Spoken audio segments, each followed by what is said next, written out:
বাংলাদেশের 16তম attorney general জনাব AM Aminuddin. জনাব AM আমিনুদ্দিন, আপনাকে স্বাগতম আমাদের অনুষ্ঠানে। ধন্যবাদ আপনাকে এবং আপনার একসাথে আপনাদের যে দর্শকরা আছেন তাদের সবাইকে ধন্যবাদ জানাচ্ছি।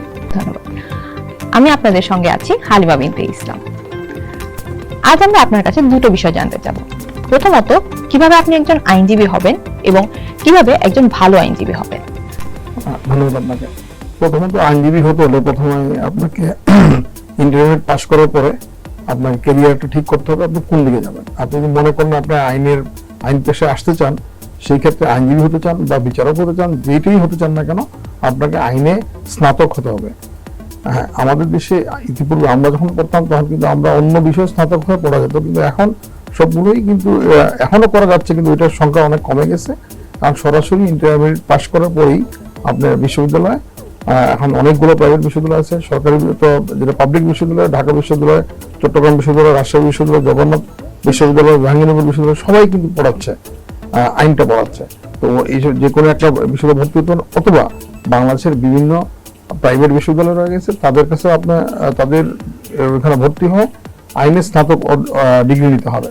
স্নাতক হওয়ার পরে আমাদের বাংলাদেশ বার কাউন্সিলের পক্ষ থেকে একটা পরীক্ষা নেওয়া হয় তালিকাভুক্তির জন্য।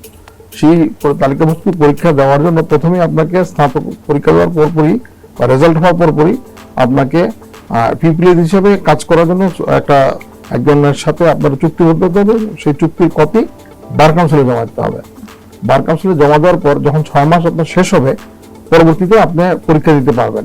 এই 6 মাস সময়টা আপনাকে কাজ করতে হবে ওই যে সিনিয়র আইনজীবী তার সাথে একদম নিবিড়ভাবে কাজ করা উচিত, এবং নিবিড়ভাবে কাজ করলে তার জন্য ভবিষ্যতে পরীক্ষাটা খুব ইজি হয়ে যায়। কারণ কি, উনি যখন কোর্টে যাচ্ছেন, উনি কিভাবে মামলা করছেন, মামলা কোন সেকশনটা কি হয়, কোন অ্যাপ্লিকেশন কিভাবে করতে হয়, সেই অ্যাপ্লিকেশনে কি ধারা থাকে, এই বিষয়গুলো তো জানা হয়ে যায়। জানা হয়ে গেলে যে আমাদের এখানে যে পরীক্ষার যে প্রশ্নগুলো আসে এগুলো কিন্তু এই ওরিয়েন্টেডই হয়। মানে যারা কোর্টে যান, যারা রেগুলার কোর্টে যান তাদের জন্য খুব ইজি হয়। তারা দেখতে পারেন যে আপনাকে বলা হলো যে ইনজাংশন অ্যাপ্লিকেশন করতে হলে কোন ধারায় করতে হবে, কোন সেকশনে করতে হয়, কোন আইনে করতে হয়। তো আপনি যদি কোর্টে যান তো আপনি রেগুলার দেখবেন যে হ্যাঁ ইনজাংশন অ্যাপ্লিকেশন কিভাবে করে, কোথায় করে, কোন ধারায় করে, আপনার জন্য ইজি হয়ে যায় প্রশ্নটা বুঝতে। আপনাকে যে কোনো অন্য একটা বিষয়, যে একটা মানুষ দেওয়ানি মামলার কথা আমি বলছি, যে একজন পক্ষভুক্ত হয়নি, একটা মামলা হয়ে যাচ্ছে, উনি পক্ষভুক্ত হওয়ার জন্য আবেদন করবেন, কোন ধারায় করবেন, কোন আইনে করবেন, কোন ইতে, এগুলো আপনি খুব সহজে কিন্তু দেখে শিখে নেবেন, হাতে কলমে শিক্ষা হয়ে যায়। ফৌজদারি মামলা মনে করেন যে 302 বলতে কি বোঝায়, চার্জ বলতে কি বোঝায়, বা ফৌজদারি মামলা যে এভিডেন্স যেগুলো দেওয়া হয় সেখানে কি আছে, আপনার যে কয়েকজন মিলে যদি একটা ঘটনা ঘটায়, দুজন হয়তো সরাসরি অংশগ্রহণ করলো, 3জন পরিকল্পনা থাকলো, তো এইগুলো কিভাবে করা হয়, যে মামলা নিয়ে চার্জে কিভাবে ফ্রেম করে, চার্জের সাথে কিভাবে করা হয়, এগুলো কিন্তু প্র্যাকটিক্যালি দেখলে অনেক সহজেই কিন্তু অনুধাবন করা যায় এবং ভিতরে আত্মস্থ করা সম্ভব হয়। যার ফলে এই 6টা মাস যদি কেউ যায় কোর্টে রেগুলার, তার জন্য পরীক্ষাটা খুব সহজ হয়ে যাবে, যেটা মুখস্থ বিদ্যা ডিপেন্ডেন্ট। হ্যাঁ, সম্ভব হয় না, অনেক সময় ভুল হয়ে যায়। হ্যাঁ, আচ্ছা। তো ল প্র্যাকটিসের ক্ষেত্রে আপনি বললেন যে অ্যাডভোকেটের আন্ডারে 6 মাস থাকতে হয়, তো এই অ্যাডভোকেট সিলেকশনের ক্ষেত্রে কি কি ব্যাপারগুলো মাথায় রাখবেন? দেখেন, আপনাকে যখনই আপনি স্নাতক হবেন তখন আপনাকে ঠিক করতে হবে কোন আইনজীবীর সাথে কাজ করবেন, কোথায়। আপনাকে কিন্তু এটা ডিস্ট্রিক্ট বারে কাজ করতে হয়, হাইকোর্টে না। প্রথম আপনাকে একটা যে কোনো একটা জেলা আইনজীবী সমিতির একজন সদস্যের সাথে আপনাকে কাজ করতে হবে। সেই ক্ষেত্রে আপনাকে যেতে হবে, জানতে হবে উনি ট্রায়াল করেন কিনা না, উনি কি ধরনের আইনজীবী, এগুলো জেনে তার সাথে যেতে হবে, এবং তার 10 বছর প্র্যাকটিস আছে কিনা না। 10 বছর কম হলে কিন্তু নিতে পারবেন না পিপিএস। সেই ক্ষেত্রে আপনার 10 বছর প্র্যাকটিস সম্পন্ন আইনজীবী যারা আছেন তাদের আবার অনেকেরই হয়তো ধরুন 3-4জন হয়ে যায়, তখন পারেন না। উনি খোঁজ করে একটা ভালো আইনজীবীর সাথে যোগাযোগ করে তার সাথে যদি করা যায় এই পিপিএসটা যদি তার সাথে করা যায় তাহলে কিন্তু সুবিধা হবে। ভবিষ্যতে তার যখন পেশাগত কাজ আরম্ভ হবে তখন কিন্তু অনেকখানি এগিয়ে যাবেন, কারণ আপনি জানেন অনেক কিছু জেনে ফেললেন বাই দিস টাইম। এটা তার জন্য সুবিধা হয়, একটা ভালো আইনজীবী খুঁজে তার সাথে কাজ করা। তো ল স্টুডেন্টরা তো মানে সবাই তো আর লয়ের দিকে যায় না, তো সেক্ষেত্রে ওনারা অন্যান্য কি ক্যারিয়ার বেছে নিতে পারে? দেখেন, এখন কিন্তু ল স্টুডেন্টদের সবার কিন্তু এটা ঠিক যে খালি আপনাকে প্র্যাকটিসে আসতে হবে, আদালতে আসতে হবে তা না। এখন তারা বিভিন্ন ধরনের ক্যারিয়ার করতে পারছে। যেমন প্রথমত হচ্ছে কি, তারা জুডিশিয়ারি দিতে পারছে। প্রতি বছরই কিন্তু আমাদের জুডিশিয়াল সার্ভিস কমিশনে আমাদের পরীক্ষা হয়, সেখান থেকে 100 করে সরকারি জব নেওয়া হয় আইন মতো। এটা কিন্তু নেওয়া হচ্ছে অনেক বছর ধরে। তো সেই ক্ষেত্রে আপনি পাশ করার পরে আপনি যদি মনে করেন আপনি বিচারক হতে চান, আপনি বিসিএস পরীক্ষা দিয়ে আপনি বিচারক হতে পারেন। আপনি যদি লয়ার হতে চান বা আপনি অন্য কোনো পেশায় যেতে চান, তাহলে করবেন কি আপনি বার কাউন্সিল থেকে এনরোলমেন্ট নিয়ে এজ এ লয়ার আপনি কিন্তু বিভিন্ন ব্যাংকে জয়েন করতে পারেন। ব্যাংকরা তারা কিন্তু এখন নিজস্ব একটা সেল আছে লয়ারদের, তারা ওই ম্যানেজার কিনা ওদের মানে যে পোস্টগুলো আছে সেই পোস্টগুলো তারা করে সিনিয়র এসপি ভিপি এগুলো হতে থাকেন তারা আইনজীবীদের মধ্যে থেকে। এইটা একটা ইয়ে আছে ব্যাংকগুলো কাজ করা। আমাদের যে কর্পোরেট কোম্পানিগুলো আছে তারাও কিন্তু এখন লয়ার নেয়, তাদের লয়ার নেয় এবং লয়ার কিন্তু দুইটা কাজ থাকে। ব্যাংকগুলোতে হচ্ছে যে টাকা পয়সাগুলো যে লেনদেন হয়, চুক্তি হয়, এগুলো তারা দেখে দেয়। 2 নম্বর কথা হচ্ছে তারা যে এগুলো যে আদায়ের ব্যবস্থা সেখানে তারা কাজ করে।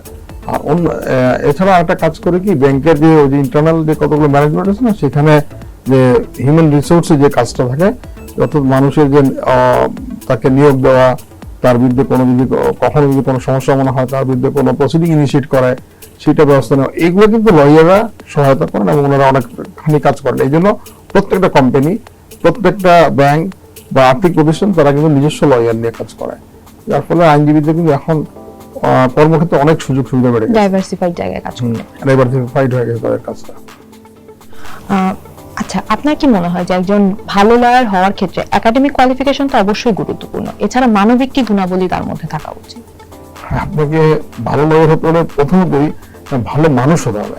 কারণ আপনাকে যে লোকটা আসবে, সেই যে যিনি বিচারপ্রার্থী জনগণ, যে ভদ্রলোক আসবেন বা যে ভদ্রমহিলা আসবেন, তার আস্থাটা অর্জন করতে হবে আপনাকে।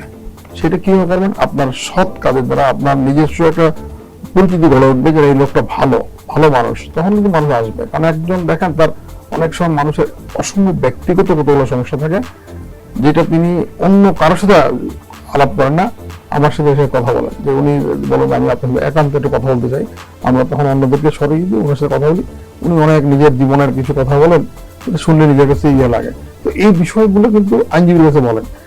আপনাকে আস্থা অর্জন করতে হবে যে এই কথাগুলো প্রথমত বাইরে যাবে না, এটা প্রিভিলেজ। হ্যাঁ, এটা প্রিভিলেজ আপনার কমিউনিকেশন। সেই লোকটা আপনাকে বিশ্বাস করে, বিশ্বাসযোগ্যতাটা আপনাকে যে অর্জন দিয়ে শুধু করলে হবে না, এটা বজায় রাখতে হবে, কোনোভাবেই যেন এটা লিক না হয় একটা মানুষের একটা কথা।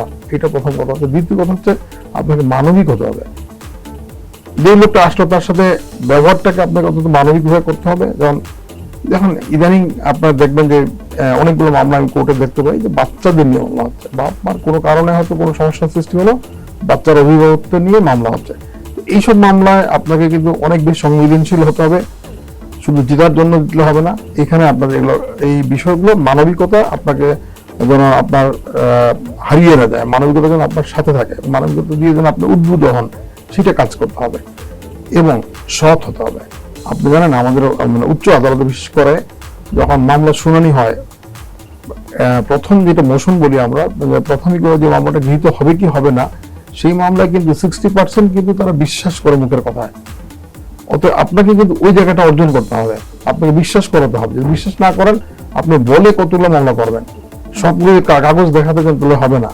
আপনাকে যদি কখনো মানে কোনোদিনও যে কোনো একটা মামলায় আপনার কোনো কারণে বিশ্বাসটা নষ্ট হয়, আপনাকে কিন্তু প্র্যাকটিস করা ডিফিকাল্ট হয়ে যাবে, সবাই জেনে যাবে, বিশ্বাস করা যাবে না। এই জন্য আপনাকে বিশ্বাস করতে হবে, অর্জন করতে হবে, এটা বজায় রাখতে হবে, মর্যাদা দিতে হবে। এটা এই কাজগুলো তো ভালো মানুষের যে সব জায়গায় প্রয়োজন, ঠিক একইভাবে এখানেও প্রয়োজন। এছাড়া অ্যাডভোকেট, আমরা তো দেখি যে অনেক সময় অ্যাডভোকেট আছেন, আবার ব্যারিস্টার করতে যান অনেকে।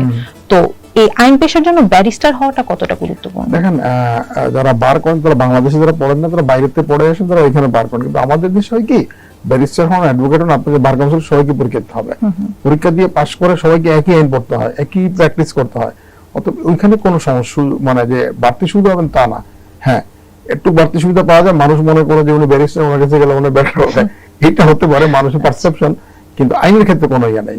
আমাদের দেশের বড় লয়ারদের ভিতরে ব্যারিস্টার আছেন, আমাদের অ্যাডভোকেট সাহেব আছে। আপনি যেমন এসআর সবিতা রঞ্জন পাল ছিলেন, আমাদের মাহমুদুল ইসলাম সাহেব ছিলেন, আমার প্রয়াত অ্যাটর্নি জেনারেল মাহবুব আলম সাহেব ছিলেন, এরা কিন্তু অ্যাডভোকেট। আমার একই সাথে ইশতিয়াক সাহেব ছিলেন, অথবা এখন রকমুল মাহমুদ সাহেব, ইনারা কিন্তু সবাই কিন্তু ব্যারিস্টার। তো এখানে কোনো সমস্যা নাই, আপনাকে আইন জানতে হবে।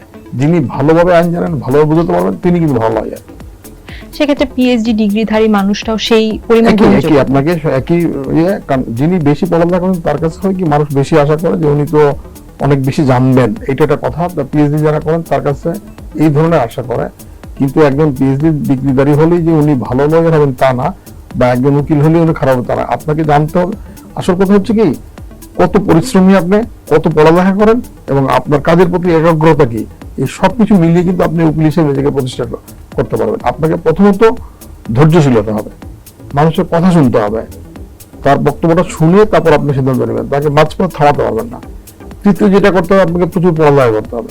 প্রতিটি মামলা যে আইনের উপর নির্ভরশীল সেই আইনটা পড়তে হবে। এইখানে আমাদের যে নজির কি আছে, ইতিপূর্বে এই মামলাটা আমাদের বাংলাদেশে হয়েছে কিনা না, আমাদের উপমহাদেশে হয়েছে কিনা, না হলে অন্য কোনো দেশে আছে কিনা না, সেইটার আপনার রায়টা পড়ে এটাকে আপনি আত্মস্থ করতে হবে এবং আদালতের কাছে এই যদি আপনি আপনার বাংলাদেশে না থাকে তো বাইরেটাও বলতে হবে, বাংলাদেশে থাকলে বলতে হবে যে এই ধরনের একটা ফ্যাক্টর এই মামলায় আমাদের সুপ্রিম কোর্ট এই রায় দিয়েছেন এবং তারা এই জায়গাটা নির্দিষ্ট করে দিয়েছেন। তখন কিন্তু আপনার মামলাটা বিজয় লাভ করা বা ইয়ে করা অনেক সহজ হয়ে যায়, যেহেতু রেফারেন্স আছে। আপনাকে এটা করতে হবে, এই বিষয়গুলো আপনাকে পড়ালেখা করে নিজেকে তৈরি করে নিলে ভালো আইনজীবী হওয়া যাবে। মানে সেক্ষেত্রে পড়ালেখা কোনো বিকল্প কোনো বিকল্প নাই। আপনাকে প্রতিটা যে কোনো যে যারাই নিজেকে আইনজীবী হিসেবে একটা ভালো জায়গায় নিয়ে যেতে পেরেছেন তারা প্রত্যেকে কিন্তু মিনিমাম দিনের বেলা 14, 15, 16 ঘন্টা কাজ করেন। তারা দিনে রাতে মিলে কাজ করতে হয়। কারণ আপনাকে হয় কি রাতের বেলা বাড়িতে এনে ফাইলটা করতে হবে, পরের দিন সকালে মামলা করবেন কিভাবে। জি। তো সিভিল আইনজীবী, ক্রিমিনাল অপরাধের বিশেষজ্ঞ আইনজীবী, অ্যাডমিরালটি আইনজীবী, এই ভাগগুলো কেন করা হয়? এগুলো হয় কি আমাদের দেশে বিভিন্ন ধরনের মামলা থাকে, যেমন প্রথমত দেওয়ানি মামলাগুলো এবং জায়গা সম্পত্তি নিয়ে যেগুলো হয়, যেমন আপনার কাছে আপনার একটা জায়গা আরেকজন দাবি করলো যে না আপনি কিনছেন মনে করেন যে এক্সের থেকে, উনি বলতে আমি ওয়াইড থেকে কিনেছি, তখন এটা যে দুজন একটা মামলা করে বললো যেটা আমি মালিক, ওনার এই দলিলটা ঠিক না, এটাকে আমরা দেওয়ানি মামলা বলি। তো দেওয়ানি মামলাতে করতে গেলে আপনাকে প্রথম যেটা জানতে হবে যে দেওয়ানি মামলা উৎপত্তি কিভাবে হয়, এই দলিলটা রেকর্ডটা দেখতে হবে এবং রেকর্ডটা কিভাবে আসছে, কারটা সঠিক, এটা কিন্তু আপনাকে বিচার করে বুঝতে হবে। তখন আপনি নিজেই দেখবেন যে মূল রেকর্ড যেটা আমাদের দেশের সিএস রেকর্ড, যেটা ব্রিটিশ টাইমে হয়েছিল, তারপরে পাকিস্তানের সময় যখন স্টেট এক্সিকিউশন টেন্ডেন্সি অ্যাক্ট হলো, মানে রাষ্ট্রীয় অধিগ্রহণ আইনটা পাস হলো 50-এ, তার পরবর্তীতে 50-এর পরবর্তীতে এসএ রেকর্ড হলো, বাংলাদেশের মধ্যে আরএস রেকর্ড। ওই রেকর্ড গুলো ঠিক মতো হলো কিনা না, এটা তার পিছনে ইয়েটা কি, তার ইতিহাসটা কি, সে এখানে কিভাবে দাবি করছে, এই জিনিসগুলো বুঝে যেগুলা মামলা করে সিভিল মামলা বলা হয়।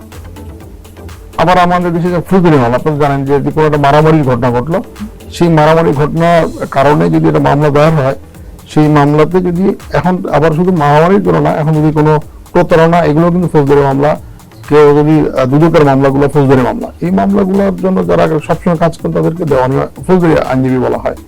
তারা কিন্তু এটা একটা ঘটনাকে তারা প্রথমত তাদেরকে অনেক বেশি পারদর্শিতা ক্রস করতে জেরা করতে হবে, যিনি সাক্ষ্য দিচ্ছেন তিনি যে সঠিক সাক্ষ্য দিচ্ছেন কিনা না, এটা আপনাকে জেরা করে বের করে নিতে হবে।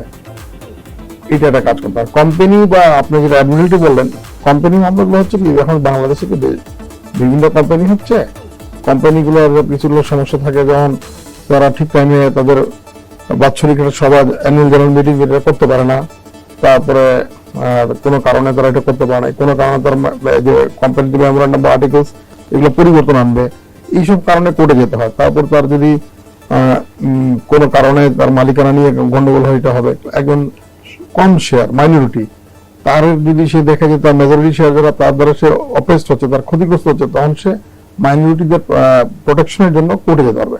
অর্থাৎ এখন এগুলো কিন্তু এটা খুব বড় সাবজেক্ট এবং অনেক বেশি আইনজীবী এগুলো কাজ করেন, এবং এটা কিন্তু কর্পোরেট আইনজীবী মানে যারা কর্পোরেট ল আর কি যারা নিয়ে কাজ করে তাদের কিন্তু আলাদা একটা গ্রুপ আছে, বিভিন্ন ধরনের ইয়ে আছে। আমি আস্তে আস্তে আপনার জার্নিটা নিয়ে পড়াশোনা করছিলাম একটু। তো আপনি ঢাকা ইউনিভার্সিটি থেকে স্নাতক এবং স্নাতকোত্তর পাশ করলেন, তারপরে 1987 সালে লোয়ার কোর্টের লয়ার দিয়ে আপনার যাত্রাটা শুরু, এরপরে হাইকোর্ট, সেখান থেকে সুপ্রিম কোর্টের আপিল বিভাগ, মাঝে অনেকগুলো পথ পাড়ি দিয়ে তারপরে আসলেন অ্যাটর্নি জেনারেল। তো এই যে এত লম্বা একটা জার্নি, এই জার্নিটা থেকে তো অনেক কিছু শিখতে পেরেছেন। তো দেখেন আমি যখন প্রথম আইনজীবী হই তখন কিন্তু আমি এটা জানতাম না যে আমি ভবিষ্যতে কি হবো, শুধু আমি এটুকু জানতাম যে আমি এবার আইনজীবী হতে চাই। আমি এখানে আসছি, আমি কাজ করব, এবং আমার কাজটা যেন আমি যেন সঠিকভাবে কাজটা করতে পারি, আমি যেন নিজেকে একদম আইনজীবী হিসেবে মানুষের একজন আস্থা অর্জন করতে পারি এবং আদালতে যেন আমি আমার যে যথাযথ যে কার্যক্রমটা করতে পারি, মানুষ যেন এটা আমাকে বিশ্বাস করে যে যিনি আমাকে যে ফাইলটা দিয়েছেন তার ফাইলের উপর যেন আমি মর্যাদা রক্ষা করতে পারি, তার বিশ্বাসের প্রতি। সেটাই ছিল আমার প্রথম চ্যালেঞ্জ। এবং আমি আমার এই জার্নিতে প্রথমত যে সিনিয়রের কথা আপনাকে বলছিলাম, যে আপনি বলছিলেন সিনিয়র, আমার সৌভাগ্য হয়েছিল যে আমি যার সাথে কাজ করি, প্রথম একজন সিনিয়র ছিলেন, ওনার সাথে 4 মাস ডিস্ট্রিক্ট কোর্টে গিয়েছিলাম। পরবর্তীতে আমি আমাদের প্রয়াত অ্যাটর্নি জেনারেল মাহবুব আলম সাহেবের সাথে কাজ করি। উনি ছিলেন সিভিল মামলায় আমার মনে হয় দেশের অন্যতম সেরা আইনজীবী, যার কারণে, এবং ওনার অসম্ভব ধৈর্যশীল মানুষ ছিলেন এবং উনি কিন্তু প্রচন্ড পড়ালেখা করতেন। ওনার কাছ থেকে কিন্তু আমার এটা শেখা যে ধৈর্য ধরে একটা মামলা করা, রাগ না হওয়া, মানুষের কথা শোনা এবং পড়ালেখা করা। এটা কিন্তু ওই সিনিয়র যেভাবে কাজ করে না, জুনিয়রদের উপর কিন্তু প্রভাব পড়ে। আমার সৌভাগ্য যে ওনার সাথে কাজ করতে যাই আমি কিন্তু এইভাবে আস্তে আস্তে নিজেকে তৈরি করি। তারপর 1996 সালে যখন বাংলাদেশ আওয়ামী লীগের নেতৃত্বে একটা সরকার গঠিত হয়, তখন আমরা খুবই তরুণ আইনজীবী। সেই সময় সরকারি আইনজীবী হওয়ার জন্য, এজি হওয়ার জন্য গভর্নমেন্ট লোক নিল, তখন আমাদেরকে নেওয়া হলো। 96 সালে আমরা অক্টোবর মাসে, সম্ভবত অক্টোবরে আমরা সহকারী অ্যাটর্নি জেনারেল হলাম। আমি হলাম মাননীয় বিচারপতি, এখন আছেন আপিল বিভাগের জন্য ওবায়দুল হাসান সাহেব, উনি হলেন তার মাননীয় বিমান প্রতিমন্ত্রী মাহবুব আলী সাহেব, তারপর আরো হাইকোর্টে জাজ আছেন কয়েকজন। আমরা প্রায় 12 জন হাইকোর্টে জয়েন করলাম সহকারী অ্যাটর্নি জেনারেল হিসেবে। তো ওইটা কিন্তু আমাদের জীবনের একটা টার্নিং পয়েন্ট। ওইখান থেকে যাওয়ার পরে আমরা প্রচন্ড ভাবে কাজ করলাম, যে ফৌজদারি মামলা, সরকারি মামলা, সিভিল মামলা, এগুলো মামলা ফাইল পেলেই পড়তাম এবং প্রতিদিন মামলা করতে হতো। আমি যখন ইয়াং লয়ার ছিলাম কিন্তু আমার মামলা অত ছিল না, সিনিয়রদের সাথে যেতাম, আমি সরাসরি মামলা করতে পারতাম না, আমি ওনাদেরকে সহায়তা করতাম, 2-1টা মামলা হয়তো শুনানি করতাম। কিন্তু আমি সরকারি অ্যাটর্নি হওয়ার পর আমি প্রতিদিন মামলা করতে হয়। মামলা করতে হলে আমাকে পড়তে হতো, আমাকে রেডি না হলে তো কোর্ট আমাকে ছাড়বে না, আমাকে ধমক দিবে, এই করবে যে তুমি কি করছো, বা আমার সঙ্গে ধারণা খারাপ হয়ে যাবে। এইসব কারণে কিন্তু আমরা সবাই, আমরা সেই সময় যারা ছিলাম, আমরা কিন্তু নিজেদেরকে আস্তে আস্তে পড়ে টড়ে আমরা রেডি হতাম, যার ফলে আমাদের কাছে মনে হতো যে না, এটা পারবো। এবং আমরা এই কাজ করার পরে যখন 2001-এ আওয়ামী লীগ সরকার পরিবর্তন হলো, বিএনপি আসলে, আমরা কিন্তু প্রথম দিন রিজাইন করে দিলাম। রিজাইন করার পরে যখন বারে আসলাম, তো সবাই দেখতো যে না, এরা তো কোর্টে ভালোই করে, এই যে ইয়েতে, যার ফলে মানুষ কিন্তু আমাদের কাছে 1টা 2টা 4টা করে মামলা দিল, ফাইল দিল। 2001 থেকে আমি প্রাইভেট প্র্যাকটিস করা আরম্ভ করলাম। তো মানে চেষ্টা করেছি মানুষের মামলা করে দেওয়ার জন্য, ভালো করার জন্য চেষ্টা করা। সেই ক্ষেত্রে হয়তো আমার পারফরমেন্স দেখে সরকার মনে করেছে তাকে নেওয়া যায়, আর জন্য মাহবুব আলম সাহেবের মৃত্যুর পরে গভর্নমেন্ট আমাকে অ্যাটর্নি জেনারেল হিসেবে নিয়োগ দিলেন। তো এমন কোনো ব্যাপার আছে যার কারণে একজন ব্যক্তি লয়ার হওয়া থেকে ডিসকোয়ালিফাইড হয়ে যেতে পারে? হ্যাঁ, ওই যে আমাদের যদি নৈতিক যদি তার স্খলন ঘটে, যদি ফৌজদারি মামলা যদি হয়, তো 5 বছর যদি তার অতিবাহিত না হয়, এইসব কারণে হওয়া যাবে। এবং তার আইনের ডিগ্রি না থাকলে হবে না, প্রথম তার আইনের ডিগ্রি থাকতেই হবে। সেটা তো অবশ্যই, বাট এছাড়া এমন কোনো হতে পারে যে বিহেভিয়ারাল ইস্যু বা অন্য? বিহেভিয়ারাল ইস্যু, শুনেন, আইনজীবী হওয়ার পরে যদি কেউ কারোর সাথে খারাপ ব্যবহার করে, অথবা মনে করেন যে কোনো প্রতারণার শিকার মানে আশ্রয় নেন, কারণ কোনো মানুষ যদি তার দ্বারা প্রতারিত হন, প্রতারণার শিকার হন, তারা কিন্তু আমাদের বার কাউন্সিলে, আমাদের একটা কমিটি, এক্সিকিউটিভ কমিটি আছে, তাকে দরখাস্ত করলে, বার কাউন্সিল দরখাস্ত করলে এক্সিকিউটিভ কমিটিটা সেটাকে বিচার বিশ্লেষণ করে দেখা যায় হ্যাঁ তার বিরুদ্ধে প্রাথমিকভাবে একটা প্রমাণিত, তখন তারা ট্রাইব্যুনাল পাঠা দেন। ট্রাইব্যুনাল যাওয়ার পরে সাক্ষী প্রমাণ হয়, যিনি দাবি করছেন তাকে কিন্তু কোর্টে প্রমাণ করতে হবে যে এই লোকটা এই ধরনের প্রতারণা করেছে তার সাথে। এইটা প্রমাণিত হলে কিন্তু বার কাউন্সিল শক্ত অবস্থান নেয়, তখন সে ডিসকোয়ালিফাইড হয়ে যায়। জনাব আমিনউদ্দিন, আপনার কাছ থেকে আমরা অনেক কিছু জানতে পারলাম।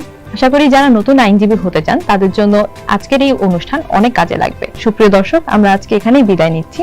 জনাব আমিনউদ্দিন, আপনাকে অসংখ্য ধন্যবাদ আমাদের সঙ্গে থাকার জন্য। আপনাকে ধন্যবাদ। এবং যারা নতুন আইনজীবী হতে চান তাদের প্রতি আমার একটাই অনুরোধ, একটাই কথা, আপনারা পড়ালেখা করেন, বেশি করে পড়ালেখা করেন, আদালতে যান, অবশ্যই আপনি ভালো আইনজীবী হবেন।